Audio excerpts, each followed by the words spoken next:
everyone, I'm Kristen Mattet. And I'm Hannah Jameson, and we're here with another episode of Math on the Move. We're here today at Growing Chefs Ontario, exploring math with Chef Matt. Hi, Chef Matt. Thanks for being here with us today. Hello, no problem. Happy to be here. So how long have you worked at Growing Chefs? I've been at Growing Chefs for about a year now, and I've been a professional chef for about 17 years. Wow, amazing. So that's a lot of chefy experience. It is, yeah. I'm sure a lot of our viewers see you in schools and such because you have a great collaboration with schools. And also, we hear that you use a lot of math on a daily basis. Would you be willing to share with us some of the math that you use? Of course. So in the kitchen, we use all kinds of math here at Growing Chefs. First, we use it in developing recipes because you need your measurements. We use it in making sure at functions we have enough food for everybody. When you're ordering, when you're receiving the food, very, very important. But what we're going to focus on today is the developing of recipes, and we're going to create our own dressing recipe with a ratio today. Perfect. Yeah. We're excited to see it. Thank you. Fantastic. Can't wait to see all the math involved with creating our own recipe and using ratios. Perfect. Okay, so today, like I mentioned, we're going to be developing our very own recipe, and we're going to work on a salad dressing today. So a salad dressing is very, very easy to make, and as long as you understand your ratio, you can make any flavor, any combination you'd like of the dressing. So the ratio we need to keep in mind is with any good dressing, you need an acid component, something that's going to be quite sour. For that today, we're going to be using vinegar, okay? And then the other component of a dressing will be some sort of oil or a fat to balance with that acid, okay? And the ratio for this is we need 1 part of acid to 3 parts of oil, okay? So when you're making a dressing, quite simply, the first one we like to do is we're gonna go off measurements of tablespoons. So we're gonna use tablespoons today, and it's very easy. I know to make this salad dressing that we need 1 tablespoon of our vinegar of choice, and then we will need 3 tablespoons of our oil of choice, and that's gonna fill out 4 tablespoons total of our salad dressing, okay? Okay, and I love that you're talking about tablespoons because we can refer to a tablespoon as a tablespoon. We can also refer to it using milliliters. So Chef Matt, how many milliliters are in a tablespoon? So a tablespoon has 15 milliliters. So that's good to keep in mind because if you know your math, you can know if you need a teaspoon, 3 teaspoons, because 1 teaspoon is 5 milliliters equals 1 tablespoon. Or if you're going up, you can know that a 1/4 cup is 60 milliliters, so you need 4 tablespoons to make 1/4 cup. Amazing, look at all the math right there. All right, so let's get started and make a dressing. Okay, so this first dressing we're going to make, we're gonna say it's just for 2 people. It'll just be for the 2 of us today. Okay. So we're only gonna need 4 tablespoons of dressing total. So for this first one, I'm gonna get your choice here because we have all kinds of different flavors. So the flavors of vinegar, we have raspberry, we have peach vinegar, we have yuzu vinegar, which is another type of citrus from Southeast Asia. Ooh. And then we have a coconut vinegar and a pomegranate vinegar. Oh my Okay, goodness. So which one would you like? Oh, you know what? I've never had yuzu, so let's try that one. Excellent. Okay, I'm gonna get your assistance measuring here. Of course. Okay, so for the salad dressing, we always just use a simple mason jar or a container you can mix it up in. And we're gonna start with our tablespoon. Do you remember how many tablespoons of acid we need? You said 1 tablespoon of acid. That's correct. So I'm gonna get you to take care of the measuring. Okay. And whenever we're measuring, I always recommend we hold the tablespoon just right over the container, Very brilliant. just so that if my hands aren't steady enough, we're getting it all in there. Perfect. All We right. can pour that right in there. There's our 1 tablespoon of vinegar. I can take that spoon Okay. and we will swap over to our oils. So we also have choices of flavored oils. Okay. The choices don't stop there. So we have a lime oil, we have a mandarin orange oil, we have a standard just plain orange oil, and then we have olive oil. Ooh. I'm thinking I really want to taste the flavor of the yuzu, so let's go with our standard olive oil. Excellent, excellent choice. And then do you remember how many tablespoons we need for our ratio here? So you had said we would need 3 tablespoons of That's oil. correct. So 1 tablespoon of acid, 3 tablespoons of our oil. That's correct. Which would be 15 times 3. I wonder how many milliliters that would be. Okay. We'll leave that one Past that. open. We'll leave that one open-ended, yeah.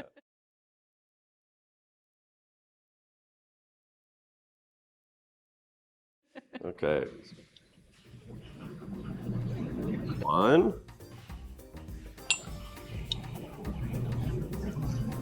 2. And So 3. Chef Matt, does this mean that you never buy store-bought dressing? That is exactly what this means. We never have to.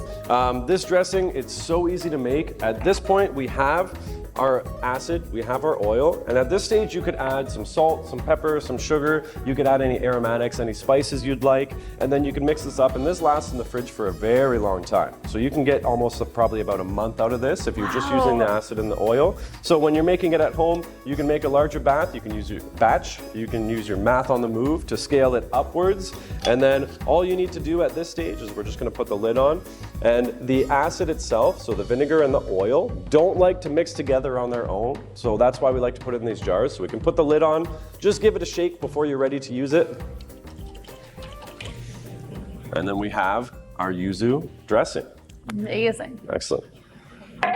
So we know we used 4 tablespoons total at 15 milliliters each. So that equals 60 milliliters, if my math on the move is correct, which is a quarter cup. So we know now we have a quarter cup of dressing made.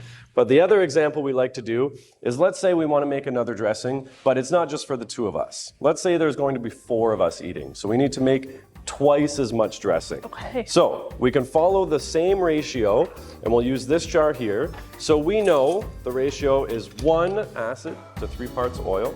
So if we're going to be doing twice as much to get 8 total, we'll be doing 2 tablespoons of our vinegar to 6 tablespoons of our oil. Right. Okay? Yep. So what flavor dressing would you like to make Oh, this let's time? let you do this one. I want to see this what the one? chef Okay, goes for. perfect. So for this one, we're gonna start with our coconut vinegar.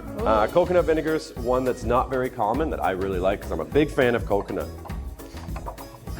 And I'll have you still do the measuring if course. that's okay. No problem. That's 1, 2. There we are. All right, so what do you put with your coconut vinegar then? And then whenever I think coconut, my mind automatically goes to lime as well. Got to put the lime in the coconut. So we're going to be using our lime olive oil today, and we will be doing how many tablespoons again? We're doubling 3, so that will be 6. Exactly. Very good.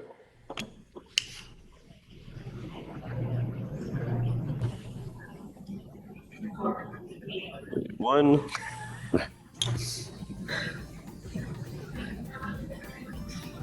2.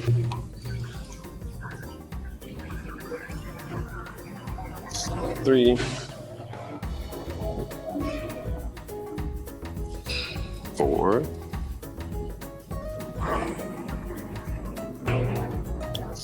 5. One more. And 6. Oh my gosh, it smells amazing. And then again, for this dressing, we know whenever we're ready to use it, the oil and that vinegar, they don't like to mix up together, so we're just gonna force them to. We're gonna shake it up.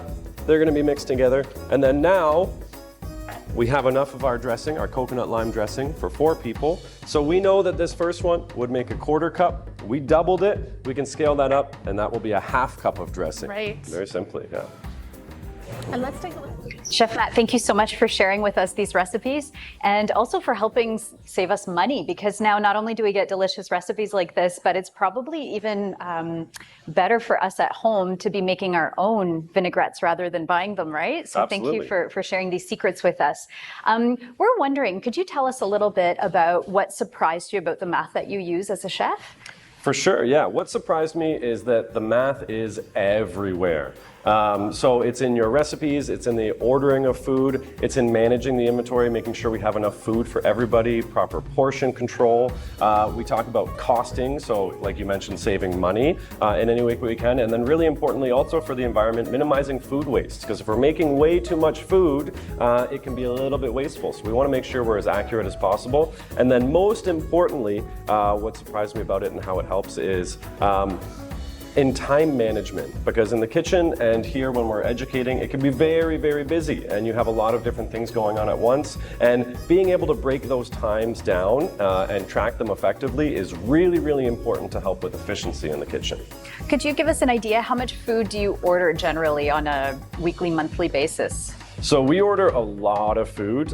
We have a program at Growing Chefs called the Beat Kitchen, which feeds anywhere from 400 to 500 kids daily around the city. Wow. So we're ordering, we're talking hundreds of pounds of food every couple of days. So you can see, even if we're off a little bit with our math, when you're doing it on such a large scale like that, it can add up very, very quickly to be a large amount. Perfect. Yeah. All right, so Chef Matt, we have a couple final questions for you. And we're really curious about how has learning math at school really helped you in this job? Absolutely it has. So as it was mentioned, math is everywhere, especially when we're talking about in the kitchen and ordering food. And it's helped me immensely. I have a little bit of a confession here, that when I was in school, math may not have been my absolute favorite subject. But coming out of school, I've realized that using it in not just day-to-day life, but especially in the workplace, and how it's helped with efficiency and accuracy and minimizing food waste, how really important it is. And at the end of the day, making sure that I know my math right so that my job's a little bit easier is super important. So it's been really, really nice to see and use on a daily basis here. So my final question for you then is to think about all of the students in Thames Valley that this is going out to. So we have students sitting there right now in their math classes, learning from their teachers, and what would you want them to know? So what advice would you give them about mathematics? My advice would be to stick with it. I will, again, I don't know if this is another confession, but I didn't find it as the most exciting class. I just wanted to get to recess and gym class, being totally honest. But again, making sure you have that math in order is just so important. You may not see how it's going to come into effect now, but as you've heard with the common thread, it's going to make your life much easier, and it's really going to help in a huge variety of workplaces. So stick with it, it's super important, and try to find ways in your daily life. If you want to go home, maybe make a salad dressing tonight, and you can use those ratios and you can use those fractions, and you can really start to see how it takes effect every day out there. Fantastic. Well, thank you so much for sharing this recipe with us, and we know that you have many more on your website, so we'll make sure that we post that so our students can explore that as well and look at some of your different recipes, and we really appreciate your time today. Perfect. Thank you so much. Thank you, Chef Matt. Thank you.